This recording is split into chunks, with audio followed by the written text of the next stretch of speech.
Nii, äh, oleme siis järjega kergemate leibade paasapüha nädala siis nii-öelda päris laupäeval või päris puhkepäeval, hingamispäeval, et kõik päevad on puhkepäevad see nädal põhimõtteliselt. Aga siis täna on järjekordne hingamise päev. Nii, ühesõnaga jätkame eestikeelse piibliraamatu lugemisega. Tartust trükitud 1897, 27. õpetusnädal ja prohvetite osa teise kuningate raamatust. 4. peatüki 42 kuni 5. 19.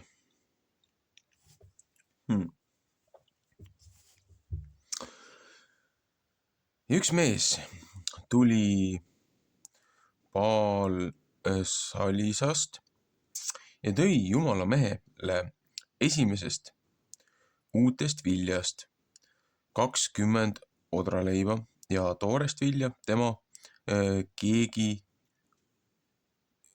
keega tükis. Ja Elisa ütles, anna rahva kätte, et nemad söövad. Ja tema teener ütles, mis ma seda pean andma 100 mehele. Aga tema ütles, anna rahvale, et nemad söövad, sest nõnda ütleb Jehova, sest saab süüa ja jääb veel üle. Ja ta pani nende ette ja nemad sõid ja jätsid üle Jehova sõna järele. 5. peatükk. Siiria ülem pealik saab pidalitõbisest terveks. Siiria kuninga sõjapealik Naaman oli üks suur mees oma isanda ees ja austatud, sest tema läbi oli Jehova Siiria rahvale abi saatnud ja ta oli üks vägev, vahva mees, aga pidalitõbine.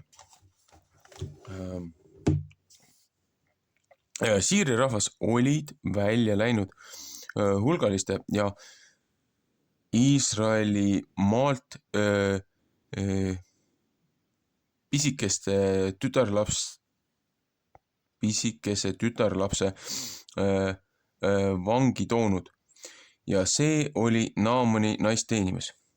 Ja see ütles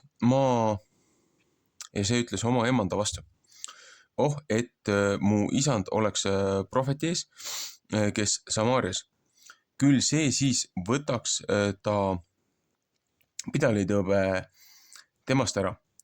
Ja Naaman läks ja kuulutas oma isandale ja ütles, nõnda ja nõnda on tütarlaps rääkinud, mis Iisraeli maalt. Ja Siiria kuningas ütles, mine küll, tule, sest ma tahan raamatu läkitada Iisraeli kuninga kätte. Ja ta läks ära ja võttis enese kätte 10 talenti hõbedat ja 6000 kuldseeklit ja 10 ülikonda riidid. Ja ta viis raamatu Iisraeli kuninga kätte, sest öeldi, ja nüüd, kui see sinane raamat su kätte tuleb, vaata, ma olen oma sulase Naamani suu juurde läkitanud, et sa pead ta pidalitõbe temast ära võtma. Ja see sündis, kui Iisraeli kuningas raamatut sai lugenud, siis käristas ta oma riided lõhki ja ütles, kas mina olen Jumal, et ma võin surmata ja elavaks teha. Ja see sinane mu juure läkitab, et ma mehest tema pidalitõbe pean ära võtma. Sest mõistke aga nüüd ja vaadake, et ta minule süüd otsib. 1. Moosese 32. Ja see sündis, kui jumalamees Elisa kuulis, et Iisraeli kuningas oma riided oli lõhki käristanud, siis läkitas ta kuninga juurde ja ütles, miks sa oma riided oled lõhki käristanud? Ei, et tulgu ta minu juurde, et ta saaks tunda prohveti Iisraelis olevat. Siis tuli Naaman oma hooste ja oma tõllaga ja jäi Elisa ukse ette seisma. Elisa läkitas käsu ta juurde ja ütles, mine ja pese ennast 7 korda Jordanis, siis saab su liha jälle terveks ja sa saad puhtaks. Ja Naaman sai väga kurjaks ja läks ära ja ütles, vaata, ma mõtlesin, et vist ta tuleb mu juurde välja ja seisab siin ja hüüab Jehova oma Jumala nime appi ja katsub oma käega kohta ja võtab nõnda minult pidalitõve ära. Eks ole Damaskuse jõed Abana ja Varvar paremad kui kõik Iisraeli veed. Eks ma nende sees ennast ei või pesta, et ma puhtaks saaksin. Ja ta pööras ümber ja läks ära tulise vihaga. Siis läksid tema sulased ligi ja rääkisid ta vastu ja ütlesid, mu isand oleks prohvet suurt asja su vastu rääkinud. Eks sa oleks seda teinud? Kui palju enam nüüd su vastu öeldud, pese ennast, siis saad sa puhtaks. Ja ta läks alla ja kastis ennast Jordani sisse 7 korda Jumala mehe sõna järele ja tema liha sai jälle terveks kui pisikese poisi liha ja ta sai puhtaks. Ja ta läks tagasi Jumala mehe juurde, tema ja kõik ta vägi ja tuli ja seisis ta ees ja ütles, et vaata, ma tean, et ei pole kõiges maailmas muud Jumalat kui Iisraelis, sellepärast, et võta nüüd see and oma sulase käest. Ja Elisa ütles, nii tõesti, kui Jehova elab, kelle ees ma seisan, mina ei võta mitte. Ja ta ajas väga tema peale, et ta pidi võtma, aga ta ei tahtnud mitte. Ja Naaman ütles, kui mitte, et lase siis oma sulasele nii palju mulda anda, kui 2 hobueeslit suudavad kanda, sest su sulane ei taha mitte enam põletamise ega tapaohvrit teiste jumalatele ohverdada, vaid Jehovale. Selle asja pärast võtku Jehova su sulasele andeks anda. Kui mu isand Rimmoni kotta läheb sinna kummardama ja toetab ennast mu käe peale ja mina Rimmoni kojas kummardan, kui ma Rimmoni kojas pean kummardama, siis andku Jehova su sulasele andeks selle asja pärast. Ja Elisa ütles temale, mine rahuga ja tema sai tüki maad ta juurest ära.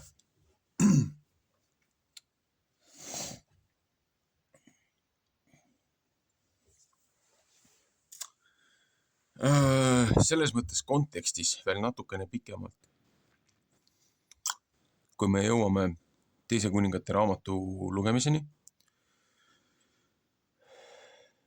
siis võiksin lisaväärtuskommentaaris ja rohkem juurde tuua, aga kui võtta nüüd seoses selle nädalaga, et näed, kui me nüüd õigesti aru saame, jah, ütleb, et kui see Egiptuse aeg oli, et ohvrilammas oli 14.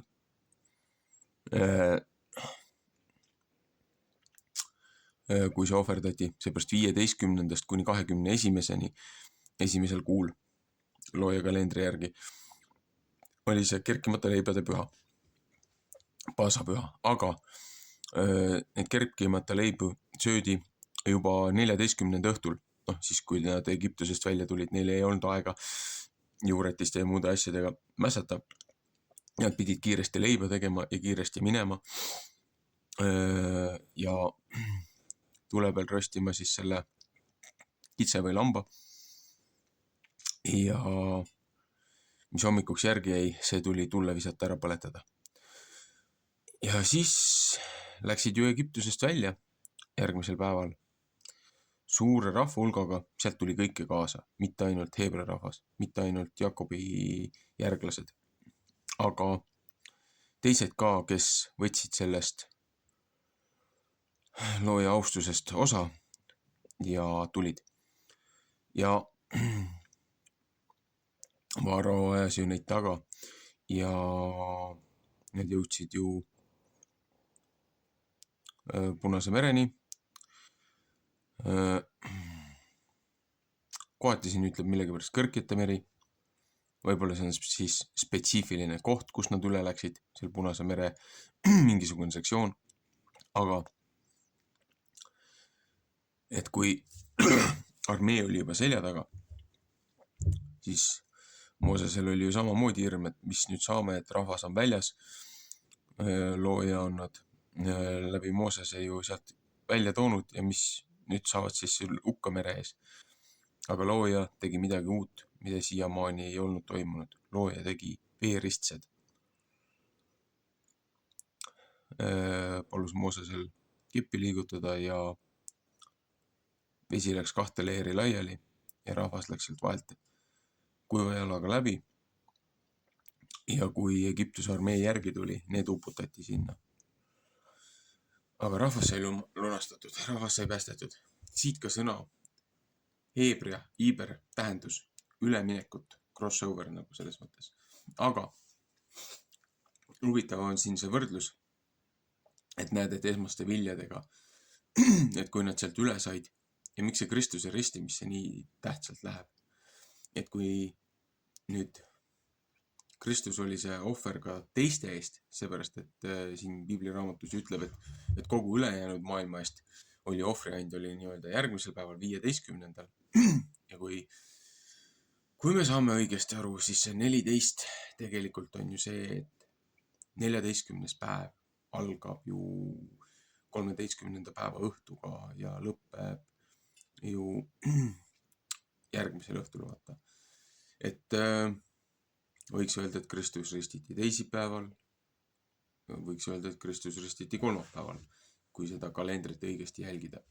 Seepärast kuidagi sa ei saa reede õhtust 3 ööpäeva, isegi kui oleks neljapäeval ristitud, mida nii mõningadki arvavad, kuna nad teavad, et reede on vale. Seepärast, et jõuame tagasi sinna, et ju see korrumpeerunud ja võltspreestri klass ju küsis, et mis märki sa annad, et looja see lunastaja tuleb ja ta ütles, ainus märk, mis ma annan, on Joonahe märk. Et Joonah oli 3 ööpäeva suure kalakõhus. Nii kaua on ka Kristus surmavalles maapõues, ennem kui ta uuesti ellu ärkab ja tuleb tagasi. No ja siit ongi see, et kui oleks reedel, see suur reede, kui oleks Kristus ristitud suurel reedel, siis võtad reede õhtust, reede öö, laupäeva hommik, laupäeva öö, pühapäeva hommik. Sa ei saa isegi mitte 3 ööpäeva sinna sisse,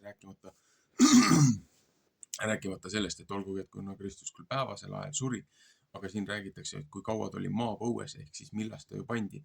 Seepärast, et päikseloojangul pandi ju Kristus hauakambrisse. Nii. Mis tähendab sedasi, et kui ta juba ilmtingimata pühapäevaks oli tõusnud, aga siin ühes gospelis ütleb ka seda, et Maarja läks ju Kristust võidma sinna hauale, aga kuna oli hingamispäev, puhkepäev, siis ta sellel päeval minna ei saanud, et ta pidi ootama järgmist päeva. Aga inglid olid seal ja Kristus oli juba tõusnud ja oli tal selja taga. Ja kui naine teda nägi, Kristus ütles, ära puudu mind, ma ei ole veel isa juurde läinud, on ju. Et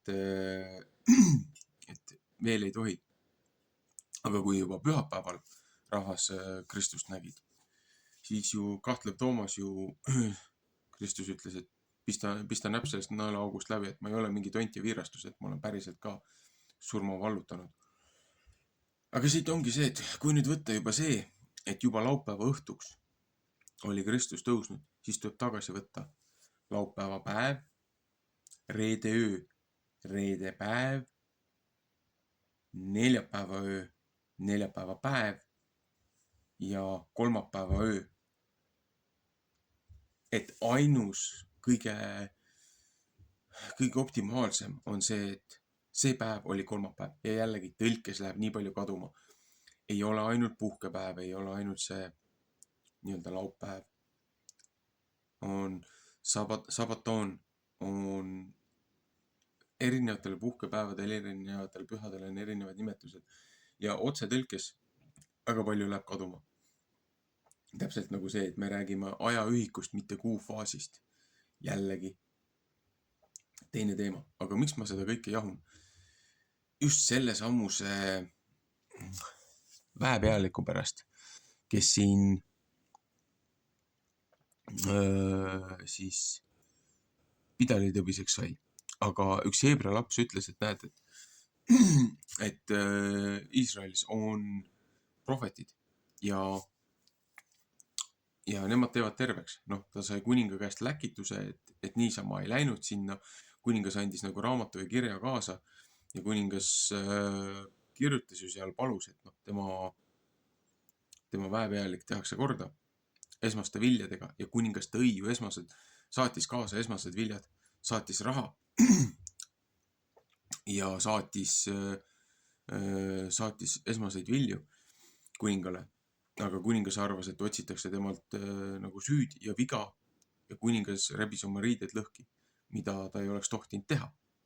Et nagu nii-öelda nagu annaks oma trooni käest ära põhimõtteliselt, et nagu loobuks oma positsioonist. Nagu oleks üks viide sellele, sellepärast see ka prohvet ütles, et mida kuningas on teinud. Ja kuningas ju rääkis prohvetile ja siis oligi see, et prohvet ütles ka, et anna rahvale süüa. Noh, mees ütles, et seda on ju nii vähe, et nagu nalja teete või. Aga täpselt nagu Kristus oli, et kui tema ümber jüngrid tulid, jälgijad tulid, suur hulk rahvast oli, mehi, naisi, lapsi, et näed, ainult 5 leiba või ainult 7 leiba on ju, mõningad kalad on ju. Kristus tänas loojat ja jagas seda rahvale ja lõpuks korjati veel mitu korvitäit, korjati veel toitu järgi. Et looja tegi imetegusid. Täpselt samamoodi siin ka näitab nii-öelda etteviitavalt seda, et näed, et andis küll väikse koguse, tõi omast arust vilja, aga rahvas sai kõhu täis ja jäi veel järgigi. Täpselt nii, nagu looja oli prohvetile öelnud.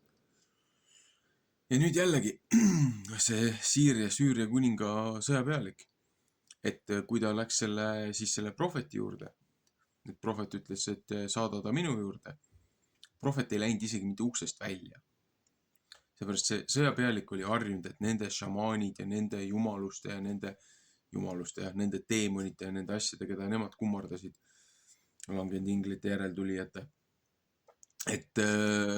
ja elementarite. Et ta arvas, et prohvet tuleb välja nagu nende nõiad ja siis käib ja jalutab ta ümber ja manab ja loitsub ja vehib seal oma sauaga ja katsub teda ja kutsub oma jumalaid välja niimoodi hästi demonstratiivselt nagu okultismis tehakse. Et nagu näidata, kui vägevad ja tublid need on. Aga prohvet selle peale, ta isegi ei tulnud isegi mitte ise uksest välja, vaid käskis oma teenril öelda, et kui sa tulid siia prohveti juurde siiras palves, et sa saad terveks, siis lihtsalt looja ütleb, et mine käi 3 korda, mine käi 7 korda jões ära, pese ennast ja sa oled terve. Et kui looja on seda lubanud, see sünnib niimoodi. Sul ei ole mingit tsirkust vaja, sul ei ole mingit etendust vaja, sul ei ole mingit näitemängu vaja. Et inimesi ei ole vaja petta, inimestel ei ole vaja valetada. Palju vägevamaid imed toimuvad niimoodi, et sa isegi ei näe seda, sa isegi ei tunne seda, sa isegi ei saa aru. Aga see muutus, see on hetkega. See on midagi fantastilist, müstilist, mida paljud inimesed ei ole enda teadvuses registreerinud, kui looja on nende jaoks uksi avanud ja teisi sulgenud. Aga see sõjapealik sai kurjaks, läks minema ja tema abilised siis tulid tema juurde ja ütlesid, et kui sa et mis asja sa pahandad, mis asja sa torised, et teie veed on ka puhtad, et nagu kui ta oleks midagi muud sulle öelnud, sa oleks ju seda teinud või ei oleks sa siis ka teda uskunud. Ja siis ta läks ja käis, pesi ennast seal jões 7 korda, nii nagu prohvet ütles. Ja ta sai puhtaks. Seepärast looja oli selle juba lubanud. Ja siis ta tõi ju veel prohvetile kingitusi, aga prohvet ei tahtnud seda vastu võtta. Ja siis ta palus püha pinnast, seepärast ta nägi seda väge, seda võimu, mida looja temaga tegi. Mitte mingisugused šamaanid, mitte mingisugused posijad ja teemonid ja kummardajad. Aga näed lihtsalt, et prohvetil oli nii palju mõjuvõimu, et kui prohvet ütles, et looja on seda sulle lubanud, prohvetil endale ei olnud seda mõjuvõimu, aga mees nägi seda. Mees nägi jumala väge ja jumala võimu, erinevalt nendest muudest teistest asjadest ja ütles, et jah, sa oled õige mees, et ma olin ülbe su vastu. Et olgu, kui sa varandust, kui sa raha selle eest ei taha, palun anna mulle püha maad, anna mulle looja maad, et nii palju, kui mu kaarikud jõuavad kanda, et ma elu sees ei peaks enam kuninga juures teiste jumalate või teiste jumaluste, teemonite, nende pühakodades seda mulda puutuma, põlvitama. Aga siin ka räägib ju seda, et kui see edasi minna, et mis hakkas saama nende, Vana Testament ütleb seda ilusti, see vana eesti keel, et sitajumalad, et teemonid, et mis hakkas juhtuma nende jumalustega peale seda, kui looja au ja vägi viidi kuninga juurde ja nendest meestest said looja järgijad. Nad ülgasid oma ebaosukombed. Seepärast, et see oli nagu territoriaalse, see ei olnud ainult spirituaalne, aga see oli ka reaalselt, füüsilises maailmas, meie mateerias, meie materiaalses maailmas oli ka selle tegudega, selle usu manifesteerimine või kinnitamine, et nad viisid looja õnnistatud püha pinnase, viisid endaga kaasa ja nendel teistel ei olnud enam õigust ja autoriteeti selle üle. Nad kaotasid oma juriidilise konstruktsiooni.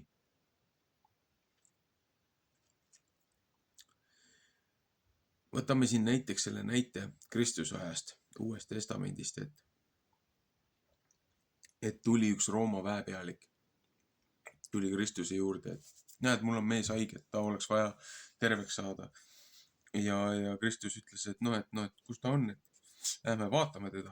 Ja siis Rooma see väepealik, kes oli väga loojat, oli austanud, oli lasknud looja neid pühakohtasi, kogunemiskohti püstitada ja oli looja rahvale, oli soosiv. Ja ütles Kristusele, et ei, et nagu mina olen kõigest teener, et ma olen kõigest nagu käsumees, et ma ei ole nii kõva, et looja poeg võiks, looja järglane, pärija võiks tulla tema katuse alla, et ütle lihtsalt ja mu teener saab terveks. Et kui sul on see, mitte kui, vaid et sul on see vägi olemas, et sul on see autoriteet olemas, lihtsalt ütle ja mu sulane on terve. Sa ei pea selleks isegi oma jalga liigutama. Sellel sõduril, kes Kristusega rääkis, oli nii suur austus ja lugupidamine looja suhtes. Ja kui ta pärast koju läks, näed, Kristus imestas ka, et näed, ma ei ole oma rahva seas, et looja poolt välja valitud rahva seas. Ma ei ole nii suurt usku veel kohanud kui sellel ühel roomlasel, ühel sõduril. Ja kui see sõdur läks kodu poole, siis talle teised ütlesid pärast, et põhimõtteliselt sellel samusel kellaajal, sellel samusel hetkel, kui Kristus ütles, et su teener on terve, ta teener sai terveks. Jällegi väga tugev viide tagasi sellele. Seepärast need, kes seal ümberringi olid, need teadsid neid lugusid ja neid asju, üleskirjutusi. prohvetite tegudest vanade kuningate ajal. Et ja mis meie teeme? Segame igasuguseid nende teiste jumaluste kombetalitusi siis nii-öelda ristiusu ja loojausu kommetega ja praksistega ja siis imestame, miks meil on kõik need hädad, miks meil on kõik need probleemid, miks meil asjad ei laabu. Seepärast, et me ju sihilikult teeme risti vastu sellele, mida looja on palunud, mida looja on õpetanud. Looja ütles ka, et ma ei andnud teile ohvriande, ma ei andnud teile kõiki neid muid kombetalituse, kui te Egiptusest välja tulite. Et need tulid hiljem. Et kõik see nii-öelda vabadus, hüved, tervis, kõik see oli teil juba antud looja poolt lihtsalt sellepärast, et teil oli seda vaja. Mitte sellepärast, et teie nii õiged ja õiglased oleksite. Aga see võeti juba sellepärast teiste käest ära, et nad tegid nii palju kurja. Ja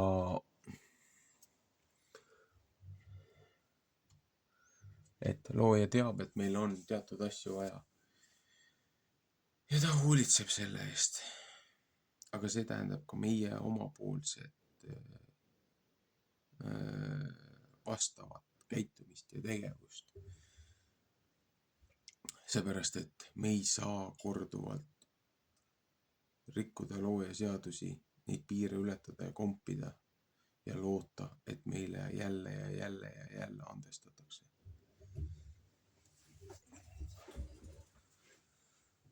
Et oma tegude eest tuleb võtta vastutus. Ja kui me oleme üleastumised teinud, siis on vaja seda tunnistada ja aru saada, mis me valesti tegime. Ja püüda mitte seda korrata.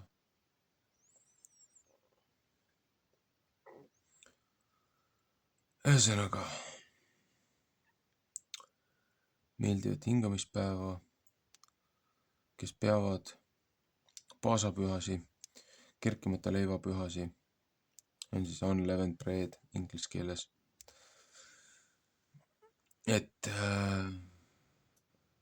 jah, need algasid meie siis nii-öelda sekulaarse kalendri järgi selle nädala kolmapäevast ja lõppevad järgmise nädala teisipäevaga.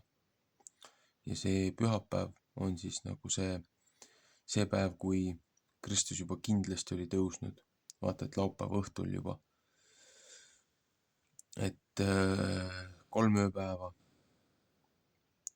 ööpäeva, esmased vangid, esmased viljad, Kristus tõi ja vabastas surmavallast, kui ta üles tõusis, võttis esmased kaasa, täpselt nagu siin sõdurid tõid kuningale esmased viljad.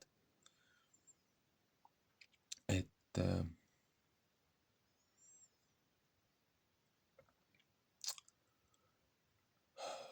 see on midagi vägevat, see on midagi tõsist. See on midagi täiesti teissugust.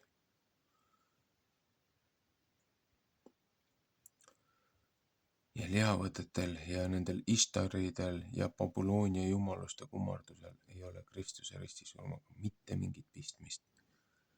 Isane jänes ei saa kana mune muneda. See on pervertsus. See on nagu looja peale sülitamine ja mõnitamine. Ja samamoodi, et kõik mõistavad, kõik saavad aru, Kristus on meie ees surnud, kannatanud, üles tõusnud ja on looja paremal kõrval, mõistab nii elavate kui surnutule kohut. Aga öelda siis seda ja siis väänata seda, mis on raamatus ja lihtsalt sellepärast, et mingisugune roomlane, Rooma kiriku jälgija, kes üritas iga hinna eest ennast lahti lõigata Heebrea juurtest Iisraeli rahvast, et nemad on kristlased, nemad ei pea neid asju tegema, mida juudid teevad. Sellepärast mõeldi täiesti uus hierarhia välja, täiesti uus süsteem välja, mida tegelikult piiblis ei ole. See tänapäevane, see kiriku vorm ja kõik need muud asjad.